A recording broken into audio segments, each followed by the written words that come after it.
ಕೇಂದ್ರ ಮತ್ತು ರಾಜ್ಯ ಸರ್ಕಾರಗಳು ಎರಡೂ ಸೇರಿ ಈ ಬೇರೆ ದೇಶಗಳಲ್ಲಿ ಯಾವ ರೀತಿ ಕಠಿಣ ಶಿಕ್ಷೆಗಳನ್ನು ಕೊಡ್ತಾರ ಇಂಥ ಕೃತ್ಯಗಳನ್ನು ಮಾಡಿದವರಿಗೆ, ಅದಕ್ಕೆ ಶಿಕ್ಷೆಯನ್ನು ಕೊಡುವಂಥ ಕೆಲಸಗಳು ಆಗಬೇಕು ಅಂತ ನನ್ನ ವೈಯಕ್ತಿಕ ಅನಿಸಿಕೆ. ಪೊಲೀಸರ ಕೈಗೆ ಪೋಸ್ಟ್ ಮಾರ್ಟಮ್ ರಿಪೋರ್ಟ್ ಸಿಕ್ಕಿದೆ.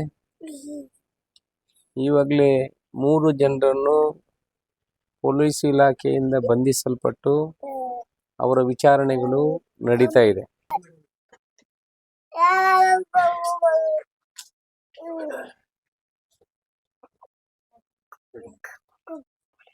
ಕೆದಂಬಾಡಿಯಲ್ಲಿ ಫಾತಿಮಾ ನಿಶಾನ ಅನ್ನುವ ಒಂದು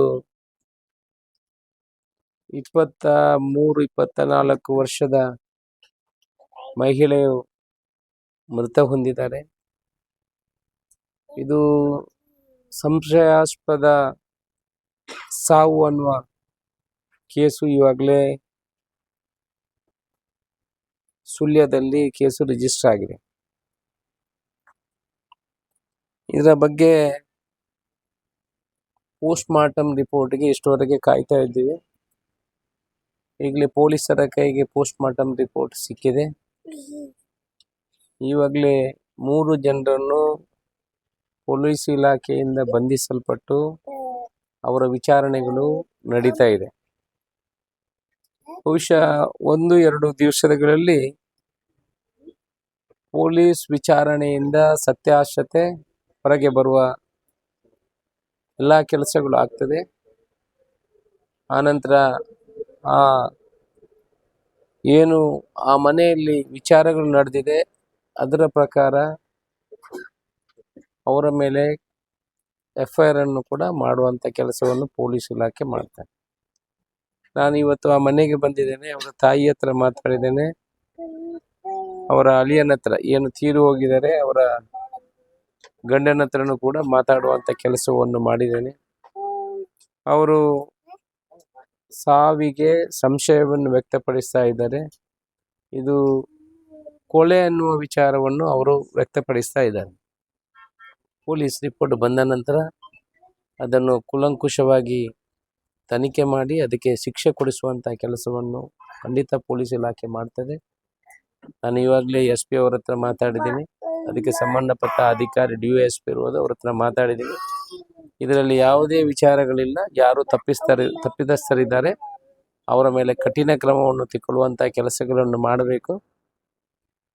ಅದೇ ರೀತಿ ಅವರಿಗೆ ಶಿಕ್ಷೆ ಕೊಡುವಂಥ, ಅವರು ತಪ್ಪಿತಸ್ಥರಿದ್ದರೆ ಅವರಿಗೆ ಶಿಕ್ಷೆ ಕೊಡುವಂಥ ಕೆಲಸವನ್ನು ಕೂಡ ಮಾಡಬೇಕು ಅನ್ನೋ ವಿಚಾರವನ್ನು ಈಗಲೇ ಹೇಳಿದ್ದೇನೆ. ಇವತ್ತು ಅವರು ಮನವಿಯನ್ನು ಕೂಡ ನನಗೆ ಕೊಟ್ಟಿದ್ದಾರೆ. ಆ ಮನವಿಯನ್ನು ನಾನು ಗೃಹ ಸಚಿವರಿಗೆ ಕೊಡುವಂಥ ಕೆಲಸವನ್ನು ಮಾಡ್ತೇನೆ. ಜೊತೆಯಲ್ಲಿ ಮುಖ್ಯಮಂತ್ರಿಯವರ ಹತ್ರ ಚರ್ಚೆ ಮಾಡಿ ಸರ್ಕಾರದಿಂದ ಯಾವ ರೀತಿಯ ಅದಕ್ಕೆ ವ್ಯವಸ್ಥೆಗಳನ್ನು ಮಾಡಬೇಕು ಅದರ ಬಗ್ಗೆಯೂ ಕೂಡ ಕಾನೂನಿನ ಚೌಕಟ್ಟಿನಲ್ಲಿ ಚರ್ಚೆ ಮಾಡಿ ಅದಕ್ಕೂ ಕೂಡ ಪ್ರಯತ್ನವನ್ನು ಮಾಡುವಂಥ ಕೆಲಸವನ್ನು ಮಾಡ್ತೇವೆ. ಒಟ್ಟಿನಲ್ಲಿ ಇಂಥ ಘಟನೆಗಳು ಮರುಕಳಿಸಬಾರ್ದು. ಮಹಿಳೆಯ ತಾಯಿ ಇವತ್ತು ಅದನ್ನು ಕೇಳುವಂಥದ್ದು. ಯಾರು ಈ ಥರ ಕೊಲೆ ಕೃತ್ಯಗಳನ್ನು ಮಾಡ್ತಾರೆ ಅವರಿಗೆ ಯಾವುದೇ ಶಿಕ್ಷೆಗಳು ಆಗುವುದಿಲ್ಲ. ನಮ್ಮ ದೇಶದಲ್ಲಿ ಕಾನೂನಿನ ಬದಲಾವಣೆಗಳು ಆಗಬೇಕು ಅನ್ನೋ ಒಕ್ಕೊರಲಿನ ಕೂಗು ಎಲ್ಲ ಸಾರ್ವಜನಿಕರಲ್ಲಿ ಕೇಳಿ ಬರ್ತಿರೋದು ಸಹಜ. ನಾವು ಕೂಡ ಅದನ್ನು ಒಪ್ಪುವಂಥದ್ದು. ಇಂಥ ಕೃತ್ಯಗಳನ್ನು ಯಾರು ಮಾಡ್ತಾರೆ ಅಂಥವರಿಗೆ ಕಠಿಣ ಶಿಕ್ಷೆಗಳು ಆಗಬೇಕು. ಕಾನೂನಿನಲ್ಲಿ ಬದಲಾವಣೆಯನ್ನು ತರುವಂತಹ ಕೆಲಸಗಳು ಆಗಬೇಕು. ಕೇಂದ್ರ ಮತ್ತು ರಾಜ್ಯ ಸರ್ಕಾರಗಳು ಎರಡೂ ಸೇರಿ ಈ ಬೇರೆ ದೇಶಗಳಲ್ಲಿ ಯಾವ ರೀತಿ ಕಠಿಣ ಶಿಕ್ಷೆಗಳನ್ನು ಕೊಡ್ತಾರ ಇಂಥ ಕೃತ್ಯಗಳನ್ನು ಮಾಡಿದವರಿಗೆ, ಅದಕ್ಕೆ ಶಿಕ್ಷೆಯನ್ನು ಕೊಡುವಂಥ ಕೆಲಸಗಳು ಆಗಬೇಕು ಅಂತ ನನ್ನ ವೈಯಕ್ತಿಕ ಅನಿಸಿಕೆ. ಆದರೆ ಪ್ರಸ್ತುತ ಪರಿಸ್ಥಿತಿಯಲ್ಲಿ ಅದು ಆಗುವವರಿಗೆ ಏನೆಲ್ಲ ಈ ಕೃತ್ಯ ಮಾಡಿದವರಿಗೆ ಶಿಕ್ಷೆಗಳನ್ನು ಕೊಡಲಿಕ್ಕೆ ಆಗ್ತದೆ ಆ ರೀತಿಯಲ್ಲಿ ಸರ್ಕಾರದಿಂದ ನಮ್ಮ ಇಲಾಖೆಯಿಂದ ಪ್ರಯತ್ನವನ್ನು ಮಾಡಿ ಅವರಿಗೆ ಶಿಕ್ಷೆಯನ್ನು ಕೊಡಿಸುವಂಥ ಕೆಲಸವನ್ನು ಮಾಡ್ತಾರೆ.